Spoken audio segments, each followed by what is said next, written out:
Dr. Brown, are you with us? Check, check. Break, 1, 2. breaker. Copy that. Great. Let's get started. Good afternoon or morning, depending on where you are. Hope everyone's having a great Thursday, and thanks for joining us. I'm Dr. John Pecora from Meyer DC, Meyer PT, and Elevate Fitness. And we're thrilled today to welcome not only a good friend, but one of the godfathers and innovators of sports medicine, and one of the most accomplished sports chiropractors you'll probably ever come across, Dr. Tim Brown. Tim's currently the co-medical director for the World Surf League, which is formerly the Association of Surfing Professionals, the director of Hurley Athlete Performance Program, and a head consultant for Red Bull High Performance Athletes. Tim was also the original medical director for the AVP Pro Beach Volleyball Tour, and is the current creator and founder of IntelliSkin Apparel. And we could go on and on about Dr. Brown being arguably one of the first professionals to start using kinesio tape functionally and proprioceptively back in the 80s, but we'll let him touch on that. Just a reminder, please keep your computer audio on mute. And if you have any questions, please use the chat feature on the bottom right of your screen, and we'll have Tim address those questions after his talk. Also, please stick around for a special offer from the sponsor of today's Meyer DC, Meyer PT, and Elevate webinar. Tim, would you like to take it from here? Maybe add anything additional about yourself or your background? No, thanks. I appreciate the kind introduction. I think that probably gives people an idea of where I'm at and how old I am. Thanks, buddy.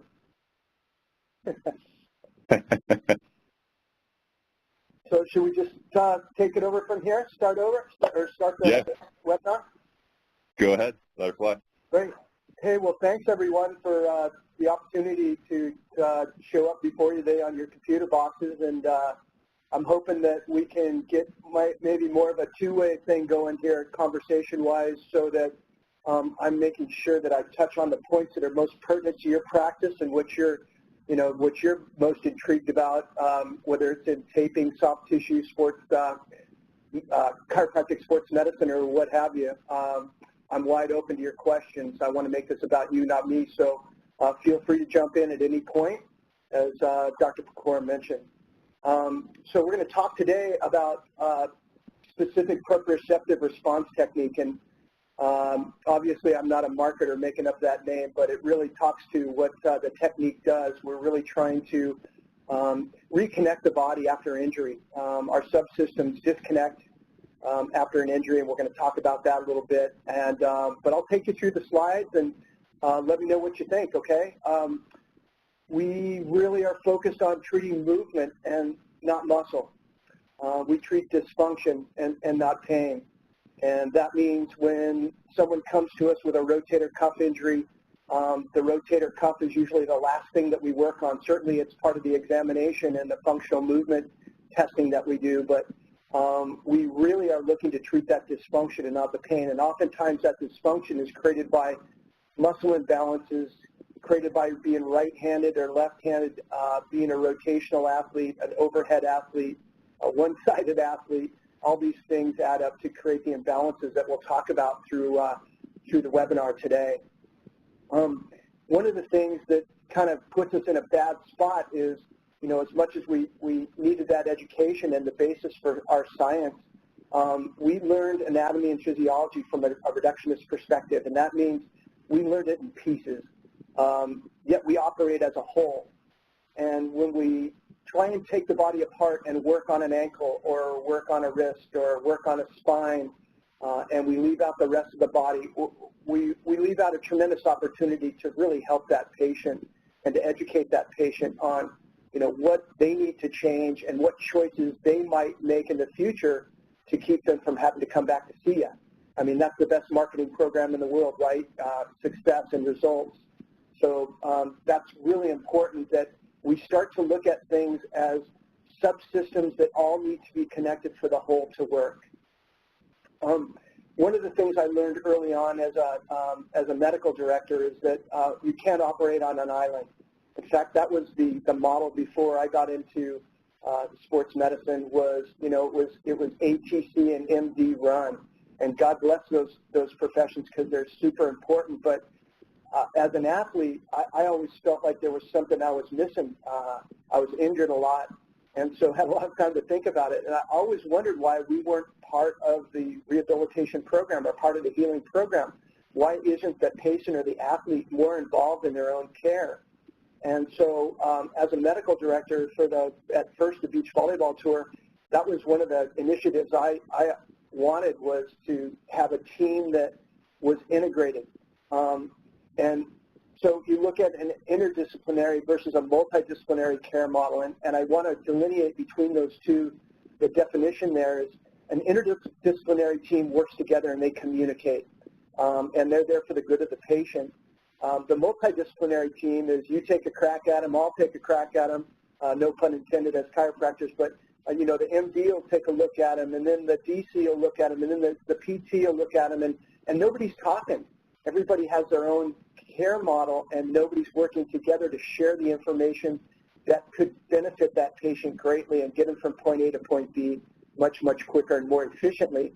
And what a great way for the disciplines to communicate and learn about what each other does. So, we've had at events up to 50 to 60 different doctors over a week period, and maybe 12 to 13 different specialties within those 50 or 60 doctors, and we work together for the good of the patient. And I'll tell you, I've been to a lot of seminars, read a lot of books, but done a lot of schooling, but nothing educates me more than working on site at an event with different types of professionals, watching how they work and integrating our thought processes for the betterment of the patient. It's exciting, it's stimulating, and I'm telling you, you'll never learn more. So that's a big part of the teams that I work with. And, this is so true, and I'm throwing some stuff in there just because it's helped me along the way, and hopefully it'll help you too. When you come to these crux or these crossways in your professional life, if you really want something, you'll find a way. If you don't, you'll find an excuse. And not only is that true for us, but it's certainly true for our patients when we try and do our best to work on them clinically, and then we've got a few things for them to do or choices for them to make outside of our clinic that would help them realize their goal of a better, healthier life. If they really want it, they'll find a way. If they don't, they'll find an excuse, and it really has a whole bunch to do with your results. So I started to become pretty tough on my patients and athletes later on in my career. I was way too nice in the beginning of my career, and though I was known as a nice guy, I certainly wasn't known as the guy that gets the same results as I get today. So you've got to be, truth has no agenda, and they've got to believe in you and believe in the model that you're giving them, or it's time that they look somewhere else. And you'll never be more proud of your practice or more strong when you start kind of, sadly enough, firing patients for not doing their job. They have to take responsibility just like you do for their care. So that's a real important piece. Nice hairy armpit shot. I just wanted to show you some provenance. Look at the haircut, the whole nine. That's a classic cut for the late 80s, early 90s. And that's when we kind of started doing this functional taping stuff and using all kinds of different tapes from all over the world to try and create a difference to keep the athletes on the field by not robbing them of all their movement, only taking away the movement that would create exacerbate the injury or impede their movement in a non-pathological way. So we used a lot of tapes from Australia, from Germany, from Japan, obviously with kinesio tape, and even England with stuff called pink tape or hide tape. So I experimented with a lot of tapes back then, and the idea was working on athletes in the sand and in the water that I spent my time doing. I had a real problem using conventional bracing and conventional taping. It wouldn't stick, it wouldn't function. The athletes wouldn't enjoy it because it took away too much of their movement. And these were all mechanical sources of bracing and taping. And so I kind of just, used my experience as an injured guy and also a player on the tour. Obviously I'd lose early here and then start working on the athletes, but it taught me a lot, both from a player's perspective and a treater's perspective. It taught me about the possibilities of what we could do if we just opened our minds and kind of used a little creativity. And so this is one of the first rotator cuff taping systems that I used on a guy named Owen McKibben back in the day. and it became a very, very popular taping system. We added posture taping into it as well, and this is the initial taping system that actually became the bracing or support systems that I created for different companies and now for IntelliScan. So this is kind of where it all started. And then, you know, the 365, 24/7, it's never been more true. You know, we have to live a life that feeds this 365, 24/7 with choices that are going to get us closer to our goals. And you'll see where this comes into play later on, because I really put a lot of responsibility on my patients for making sure that they're responsible for these numbers and what they do inside of them. This is kind of just a quick illustration of what mechanical bracing or taping looks like versus a functional bracing or taping. So the pink stuff is the kinesio stuff, so that's going to be more of a sensory motor stimulating support system, whereas the wrist brace here is a classic mechanical support that's blocking all kinds of motion, and oftentimes the motion that is not pathological as well. And we know that when we do that, we impede healing.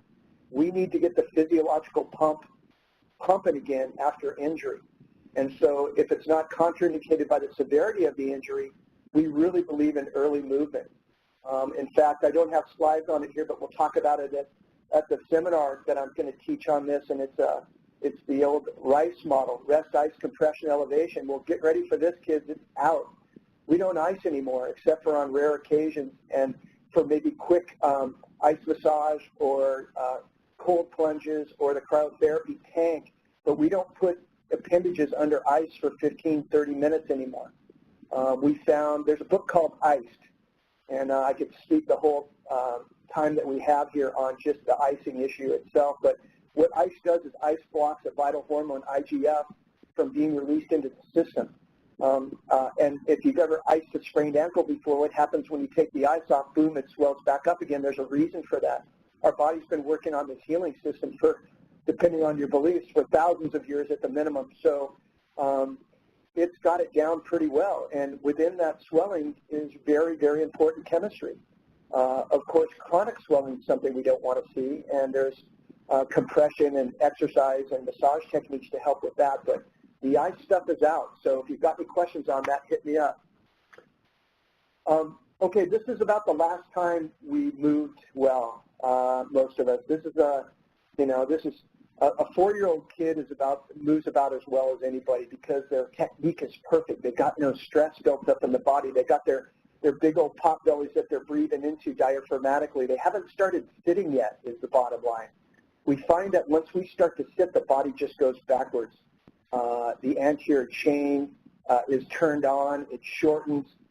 We lose all electricity, right? So the legs are cut off within about 30 seconds after sitting. So sitting is a big enemy. And even with my athletes, you know, though they travel a lot, I do my best to make sure that they've got yoga cushions. And there's a thing called the Alexa meditation chair that you can get for home that allows you to sit in an open position so that you're not shortening your hip flexors, your chest isn't falling over, your diaphragm's not getting compressed along with your organs, etc. So we'll talk about this movement stuff because this kid's movement, look at his spine, perfect shape, perfect hip hinge, perfect alignment of his head over his shoulders. I mean, I want to be this kid. So, but it doesn't turn out that way. I mean, look at the types of bodies that we all work on. These are all Olympic athletes from all different sports, and you can see, you know, I mean, each body is so unique and different. But I'll tell you right now, many of the imbalances that they have are the very, very same. So there is a pattern to living, let alone to sport. So of course there'll be sport-specific concerns, but I'm more concerned about you know, how they line up with regards to their normal movement pattern.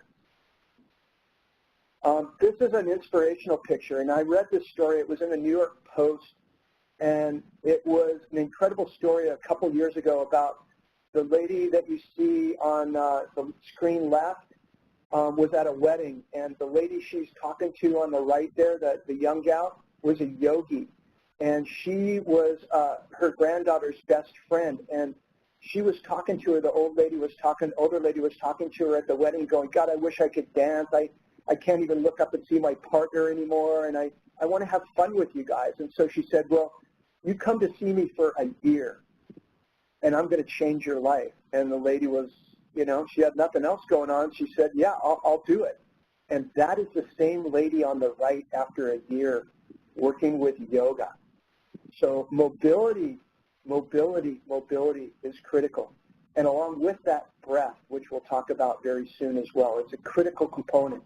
So look at her alignment now. It's just so powerful and just so wonderful to see. So I show this to my athletes that are wondering if they could ever get better or if they could ever make a change in their body. And we know that the body changes, you know, almost completely every year on the inside, depending on the environment that you provide for them.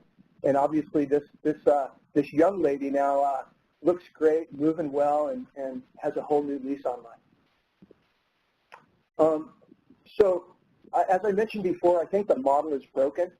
Our sports medicine model especially is broken. The medical model I'd put along with that. And the reason that I say that is just based on the data. The data states that injuries in every sport at every level are increasing, even though we're getting so smart, we think, in sports medicine and sports sciences. I mean, the bottom line is the bottom line.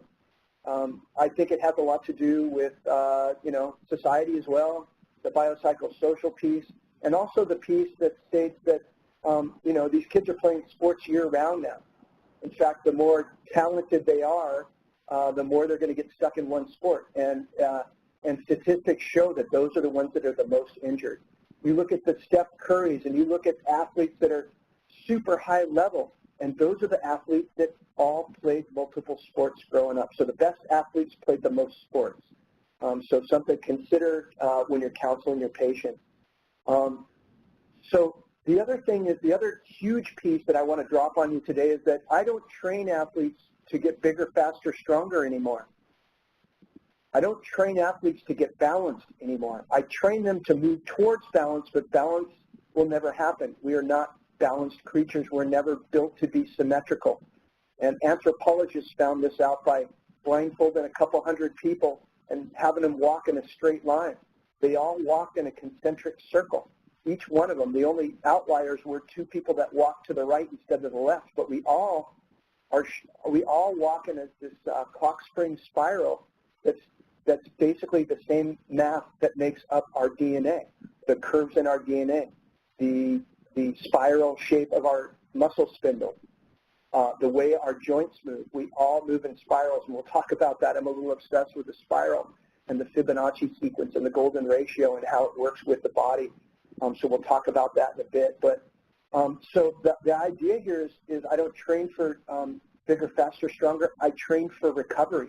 I train for, look at this guy here, you know, that has the classic crossed syndromes. He's got the lower crossed with the X, but he's also got the upper crossed. And hey, most of us have this. In fact, all of us have this to some degree. So my first goal in recovery training is to teach the athlete alignment. What does it feel like to be aligned? Show me. Show me how you stand in alignment, sit in alignment, sleep in alignment, and move in alignment through your basic movements, like a hip hinge, a squat, etc. You've got to have alignment before you add the mobility, stability, and strength model, okay? We've done mobility, stability, and strength, and it's beautiful on paper, but we're missing a couple pieces. So alignment is the first piece. And the second piece is diaphragmatic breath. Critical, and that's going to be a big part of the seminar that I teach, is teaching people how to diaphragmatically breathe a bunch of different ways. Did you know we breathe for carbon dioxide, carbon dioxide as opposed to oxygen? Isn't that wild? If you want to look up the art of breath, a guy named Brian McKenzie has been studying breath at Stanford Medical School the last 5 years, and he's got some incredible things to say about nose breathing. If you're not nose breathing and you're not diaphragmatically breathing, you're missing out on a lot of life, especially as we age. It doesn't hurt to get more oxygen to the tissues, and this is a way to do it, again, for performance and as well as recovery, and for neuromodulation of the central nervous system. You know, they can both be down-regulated just by improving posture and improving diaphragmatic breath. You can downregulate someone's pain just by doing that. So critical components that we all should have in our bag, for sure.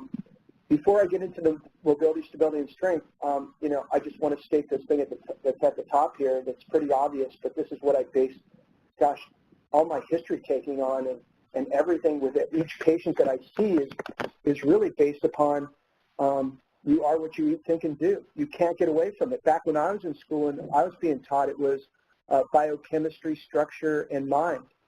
This is just a quicker, neater way to say it without confusing people too much. You are what you eat, think, and do. Can't get away from that.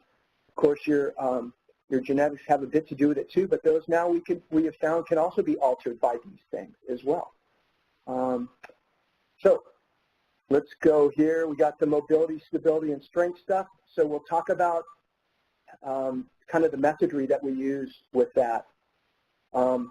This is where everything starts for me. Yanda was a big influence on me because he was the guy that he's a neurologist for those that you aren't familiar with.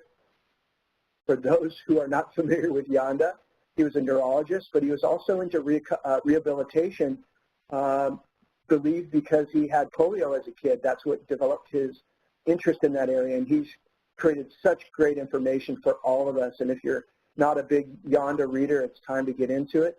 Of course, Yanda's early work led to the Czech School of Rehabilitation and DNS and all those things. So this is the real baseline for that. And he was also the guy that kind of helped to prove what my techniques were doing and how they worked, because I certainly didn't know how they were working. I didn't know the science behind them, the techniques that I developed both in soft tissue and in taping. I just knew they worked. Then I was asked to speak about it, and I thought, oh my gosh, the jig is up. But reading Yanda's work, he was all about treating the skin. And he felt that there's so much neurology in the skin that if you miss treating the skin when you're doing soft tissue work, you're missing a tremendous chance to help your patients heal. So because of all the nerve endings in the skin, and because of the knowledge that he shared with me about the physiology of those nerve endings and how pain works and how mechanoreceptors work, et cetera, I was able to further my work in my proprioceptive taping and the proprioceptive garments that I've built that kind of mimic the taping systems. So upper cross syndrome, lower cross syndrome, like I said, we all have it. This is a great place to start with every patient.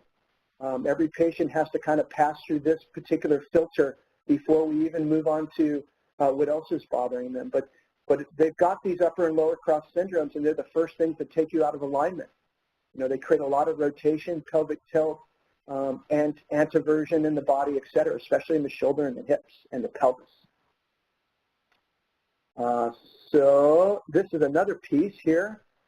This is about joint stacking, and there's other terms for it, but that's the one that stuck with me the most. And it's really great because it really allows you to cut to the chase when you're working on athletes or your patients about what areas need to be mobile and what areas need to be stable. So when we're working on a knee, we don't want to really increase its mobility because it's supposed to be a stable joint. The ankle joint, however, for dorsiflexion needs to be very mobile. The hip, mobile, lumbar spine, stable. Thoracic spine, mobile, cervical spine, stable. All those things need to be trumped before an athlete can perform at a high level, and especially for any length of time. This is what I constantly check. In fact, I tell my athletes you only need to be concerned about 3 areas. That's dorsiflexion in the ankle, hip mobility, and thoracic spine mobility. If you're only going to do 3 things, those are the areas I want you to focus on, because when you have mobility there, the rest of the body is much more aligned, it's much more mobile, it's much more stable, and you have much more strength and endurance. So pretty good little cheat sheet right there for those big 3 things. The fascia lines, boy, are they important, right? Boy, when I was in school, they cut all the fascia off the cadaver before we even saw it. They thought fascia was just inert tissue that just covered and wrapped tissues and had no real basis in the body other than for that. And now we know, boy, it's connected to every cell and every system of the body, right? In fact, it's the first 4 things that happen when when we're being formed.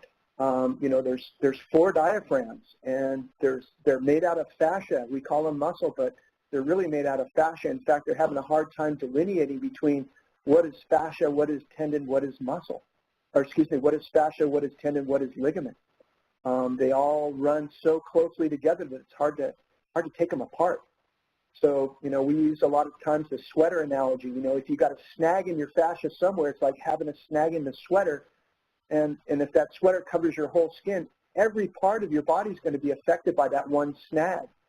So myofascial release becomes a big, big part of it. I also put up this posterior chain in the right corner here. The posterior fascial chain is so critical in sports. It's unbelievably important that we tone it. And so we use a system called foundation training that a chiropractor and a sports performance trainer, chiropractor Eric Goodman and the trainer named Peter Park created this system. Every chiropractor needs to know this system and needs to do it, in fact, because it strengthens your posterior chain, meaning that it opens your anterior chain. So by strengthening the posterior chain, it helps to hold the body erect and in alignment.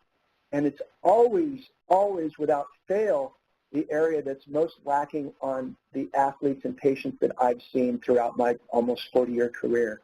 So study that posterior chain, and then in particular study the lumbothoraco-fascial zone.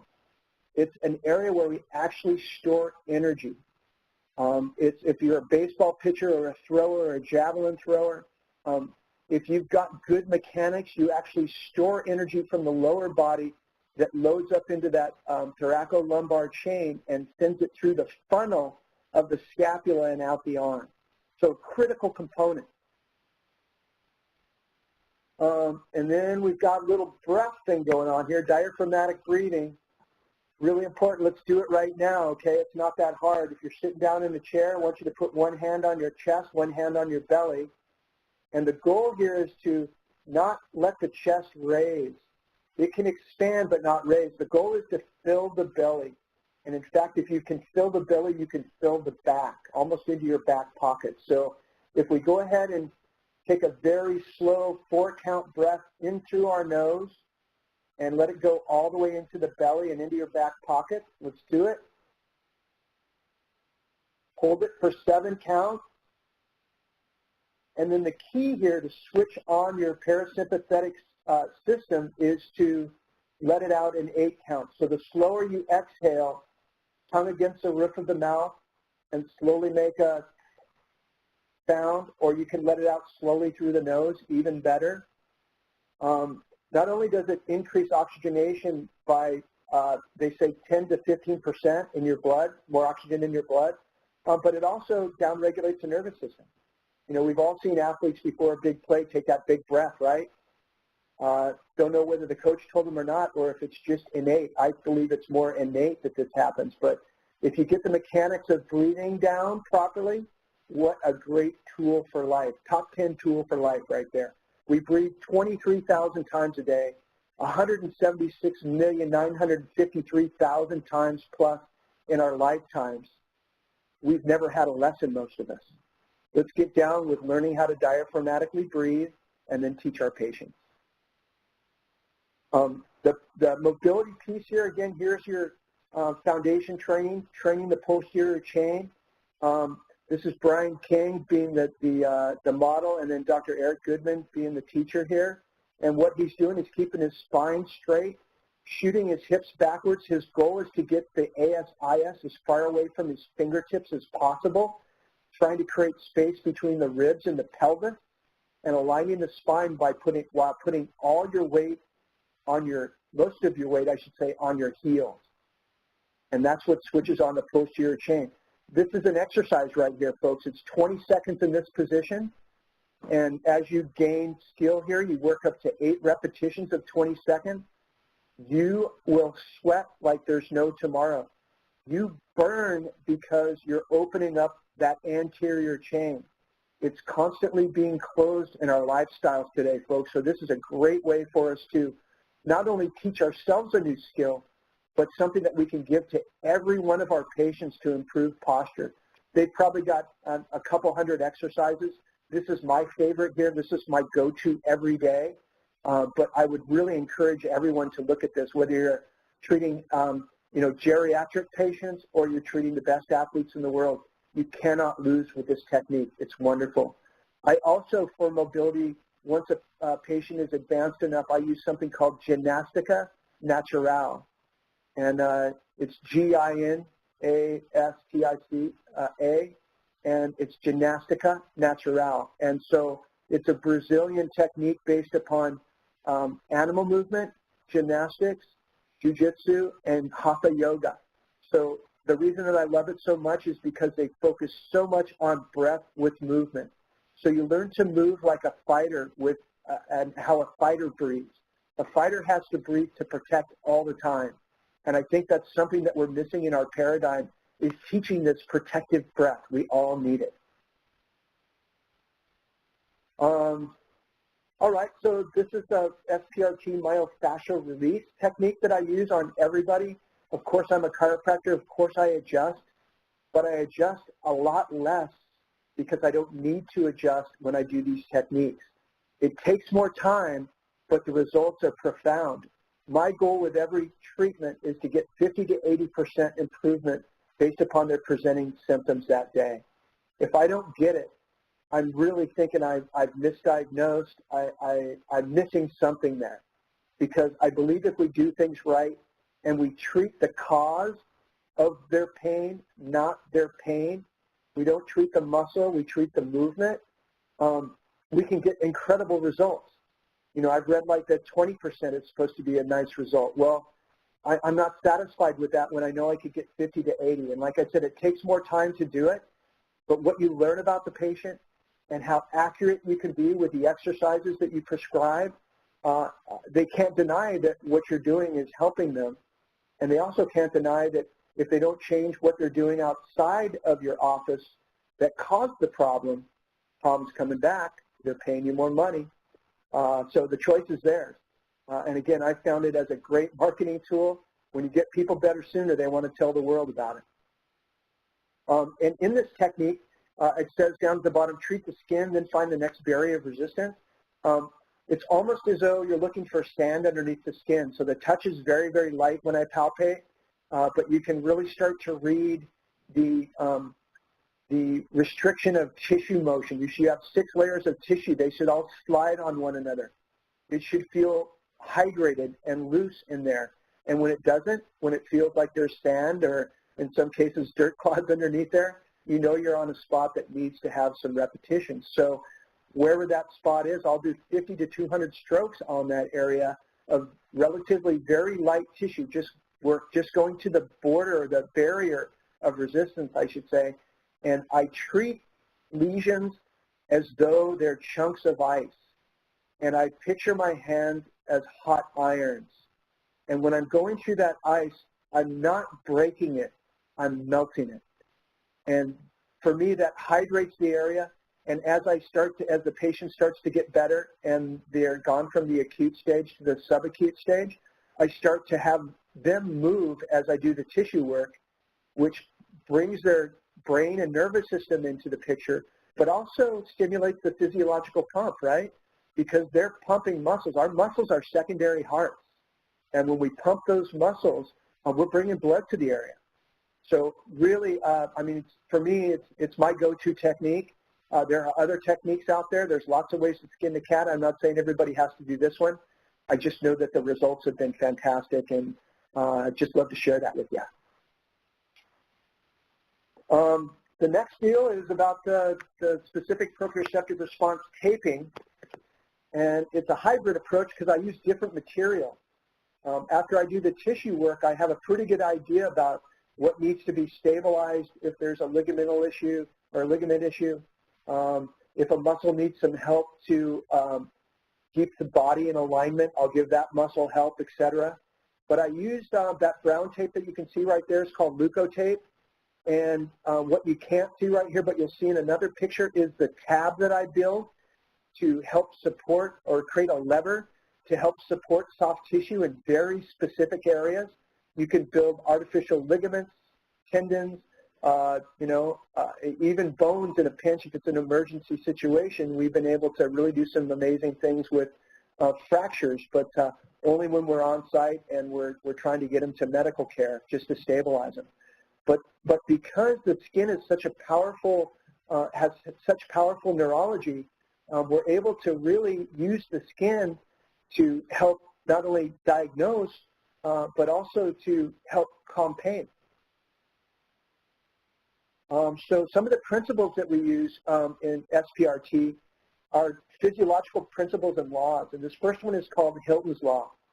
And Hilton's Law states that all soft tissues have nerves that grow into the skin. So not only into the spinal cord, but also into the skin. And so when I'm doing taping or soft tissue work, I'm really working on those nerve receptors. And I'm counting on them to send a message up through the nervous system to the brain to tell the muscle to relax or to tone, depending on what we're trying to accomplish. So look up Hilton's Law. It's a pretty cool little law there that we all can use, and we wonder why acupuncture works. Well, there's a pretty good reason behind it as well. We also use reciprocal inhibition, especially like when we're doing posture taping.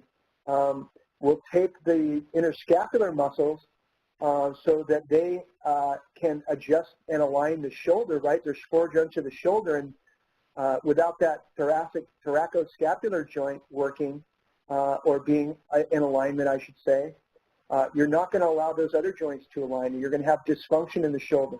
In fact, we find that this is Ben Kibler. His studies found, he's called the godfather of the scapula. No one's done more studies on it, on that particular area of the body. And what he found was that 68 to 100% of all shoulder impingement cases are caused by scapular dyskinesis, or poor movement, mechanics, and alignment of the scapula. So what we want to do in the postural taping is we want to really allow those muscles to come into tone, your serratus, your rhomboids, your lower trap and middle trap. And when those muscles come into tone, guess what happens? The pecs shut off, or they open up. The upper trap shuts down and relaxes, and the shoulder joints can then align. So really important factor that we can create here with this reciprocal inhibition and taping. So something that can be to be considered. Another principle that we use is called Arndt's principle. And Arndt's principle, or the Arndt-Schultz law, states that when you stimulate something with very light touch, it tends to stimulate a physiological response. But when you go deep on a muscle or on a structure, it'll actually depress physiology. So what that says is, now we have a pretty good solid principle upon why we go light on athletes when we work on them at athletic events versus heavy, right? We can get a nice response when we work on somebody heavy. They get up feeling great, but you just disconnected their nervous system from their body. And they're going to have a very time coordinating. Performance levels go down. It's measurable. So Arndt's principle is all about the light stimulation behind the SPRT taping, the soft tissue work, as well as the IntelliSkin posture garments. It's all based upon this Arndt's principle, reciprocal inhibition, and Hilton's Law. If you have reciprocal inhibition, you're also probably going to have Davis's Law come into play here too. And of course, it's a cornerstone of all exercise, Davis's Law. And when you put somebody in a different position than they're used to being in, and then you put them in the field of gravity, whether they're static or moving, they're working. And so we believe that this technique really stimulates Davis's Law very nicely on a microscopic level, and then of course with further rehabilitation it goes macro. Takes 60 to 90 days for a tissue shape to change and alter. So that's another little factoid we can plug in. And then of course my obsession, the spiral. I read about this, I don't know, maybe 20 years ago, and I've just become such a fan of the spiral, and it's really helped me to understand the body even better too, because our sizes of our parts are predictable, our bones and our hands, etc., all follow the Fibonacci sequence. If you look at one of your fingers, if you look at the phalanges, they've got 3 to 5 to 7 to 13 centimeter measurement on almost all of us. So it's kind of a wild deal that we can predict size and shape of a body via a mathematical formula.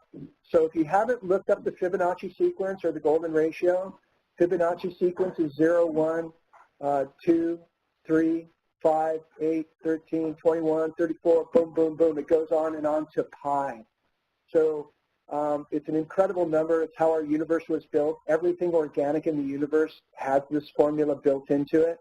So it's quite fantastic, and I think it might help us all understand movement better and how the body really functions as a whole when we include looking at the golden ratio and the Fibonacci sequence. Okay, here's kind of a picture of the lever I was talking about. This is just an MCL that we're looking at here. If it was a meniscus injury, I would put that tab at a 45-degree angle, right? Because meniscus injuries are usually going to be most present when we have a fixed foot and then the leg rotates around that. So that's usually at a 45-degree angle, and we block a McMurray's test with the meniscus taping. This would be like an MCL test or an MCL taping. So we put that tab just above or below where the pain is, and then in this next slide, you can see I'm pulling on the tab, and you can see I'm pulling on the skin. You can see the skin wrinkle there. I'll pull it both ways. In fact, I'll pull it any way that I can, and the patient will respond by saying, oh, more pain, oh, less pain. And obviously, we'll want to find out which direction we can pull that in and create less pain. And when we create the less pain, that tells us which direction that tab needs to be pulled. It really gives us information on what's happening inside the body without having to have an MRI.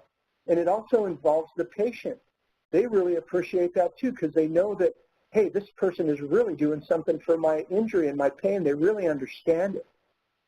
So then what we do is we take that flap, if indeed the relief is created by pulling that flap down, or excuse me, in this case it's actually up, because the next slide I'll show you has it going up. So we would pull it the other way. We'd put a piece of tape, brown tape on top of that, and then we would pull that lever upwards or cephalward to close the gap in the tear of the MCL. And you can put this technique on anything, whether it's a hamstring injury, a quad injury, a rotator cuff injury. You build a little flap at the tear site, and you just pull the two ends of the tear together.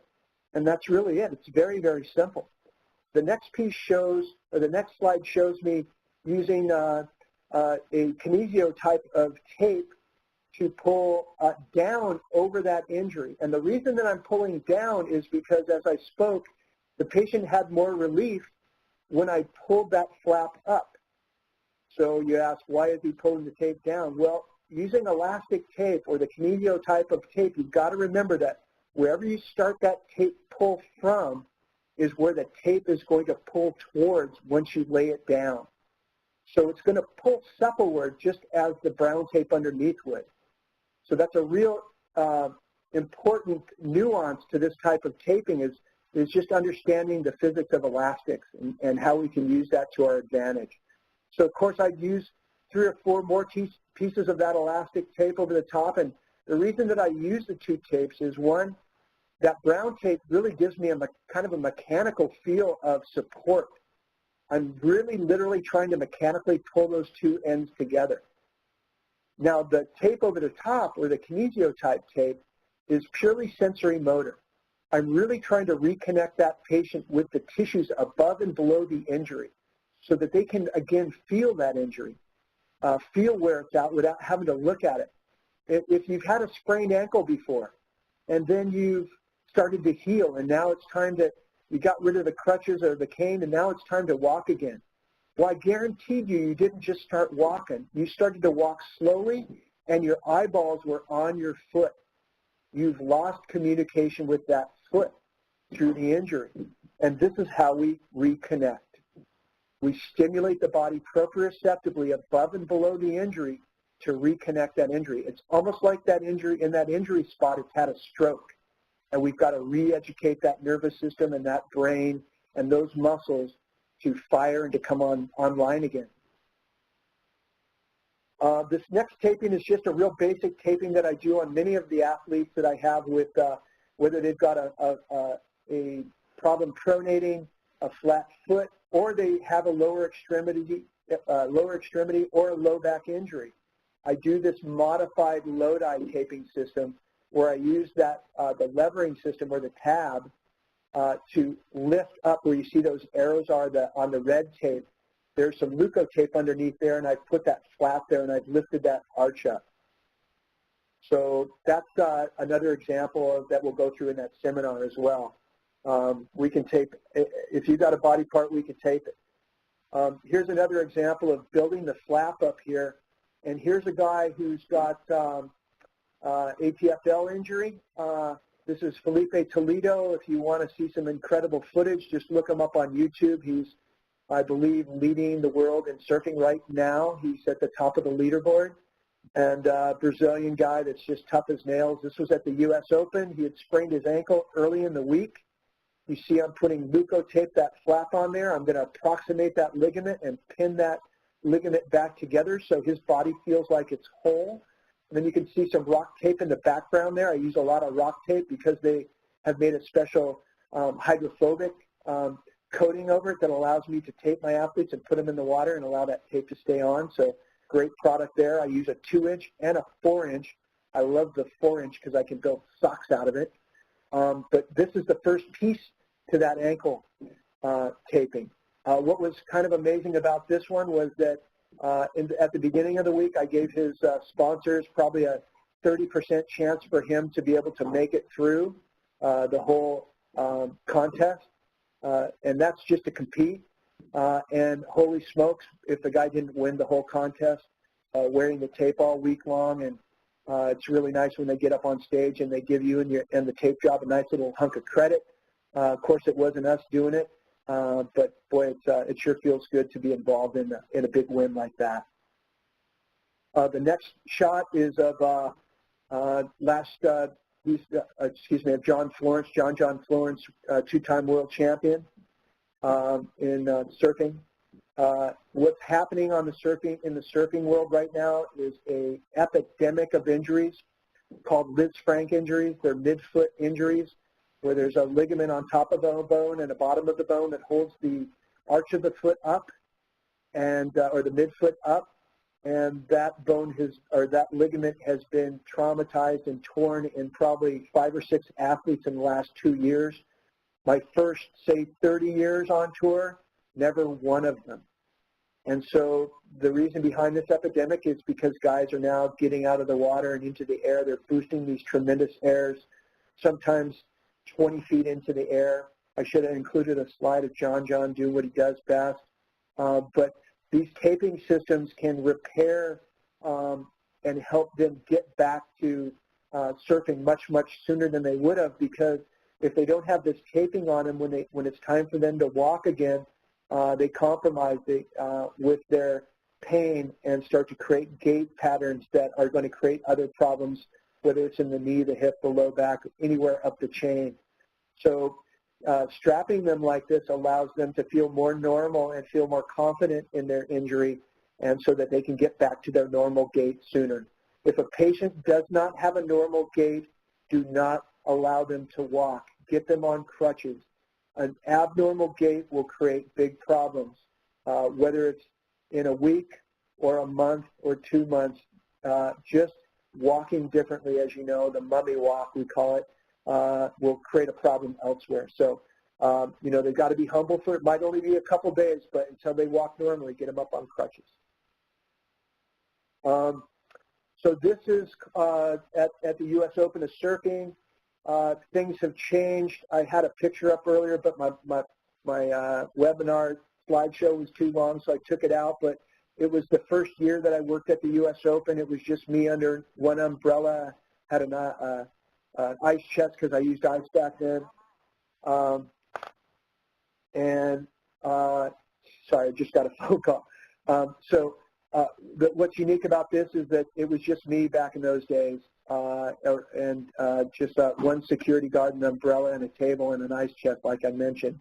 And now we've got, like I said earlier on, at some events we have 50 to 60 doctors scheduled to work during the week on different shifts.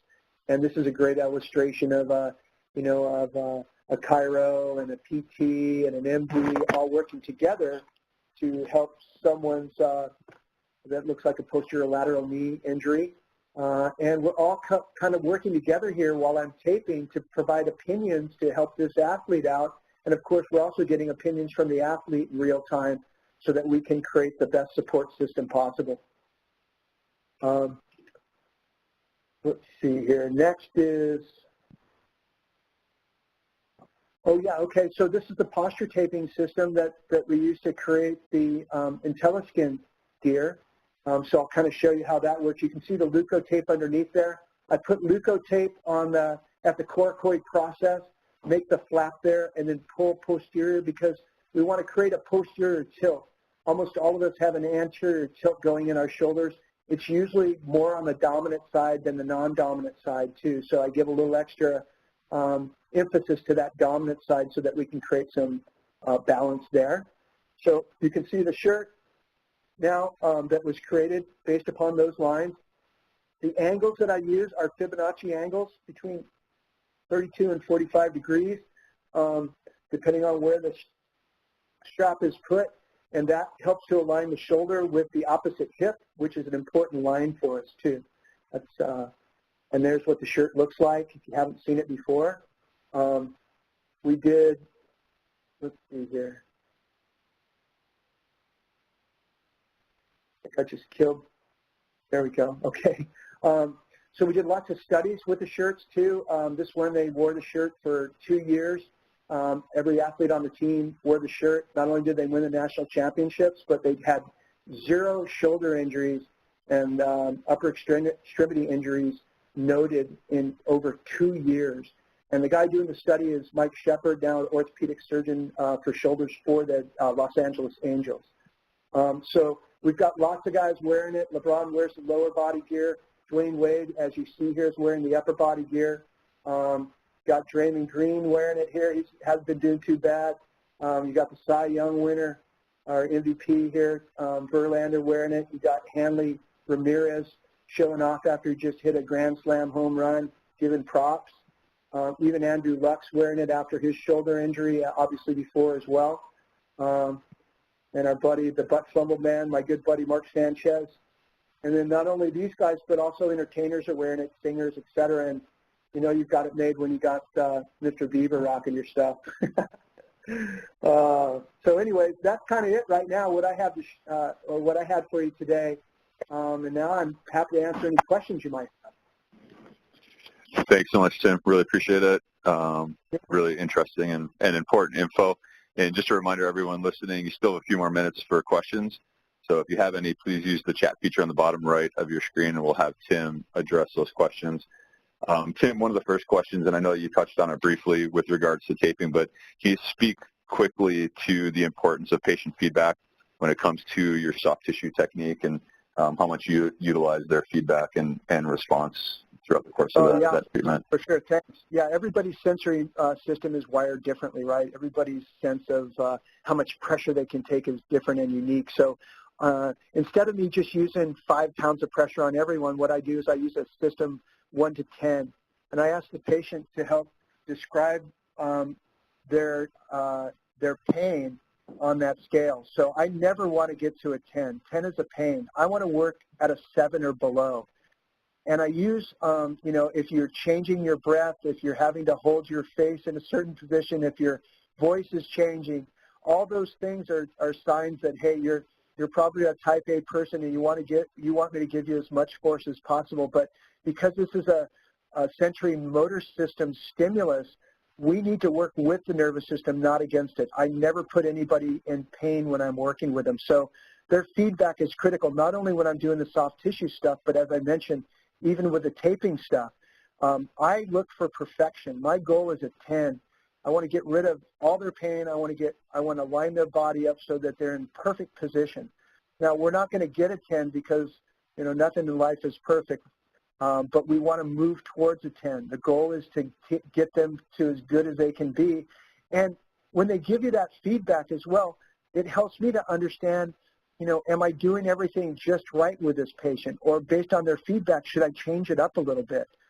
Those things are very important. And like I said, patients love it because you're really talking with them. You're working with them. You're not working on them. You're not talking at them. So very valuable for that patient communication.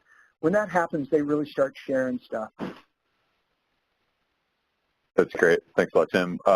Another question, just real quick. Do you typically use Coverall when using the leukotape, or can you speak to that quickly?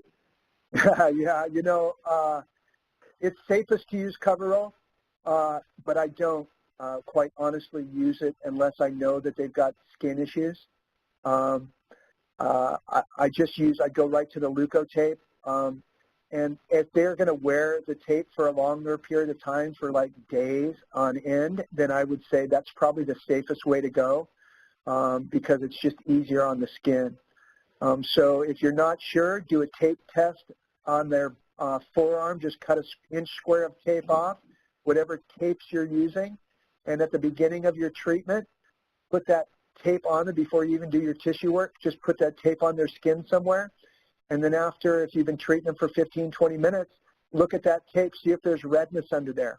If there's redness under there or they feel itchy, maybe, break out the calamine lotion and put it on that skin, or aloe vera, and calm that down because they're reacting to that tape negatively. Now, I only have that happen probably 1 out of 20 taping systems, and probably 1 out of 100 people are very, very sensitive to the tape, and they'll blister and break out. So, if we're being real conservative and we're really looking out for our patients, the most conservative thing is to do a patch test, do that 1 inch square test. And then the second way is to use that Coverall. Great. And for anyone who wanted to learn more about taping or tissue work, when's your upcoming course and where is it? Oh, yeah. So we're going to be at the Hurley campus in November. So Hurley, the surf clothing line, has been gracious enough to give me their town hall meeting room where we held the Surf Movement Masterclass last year.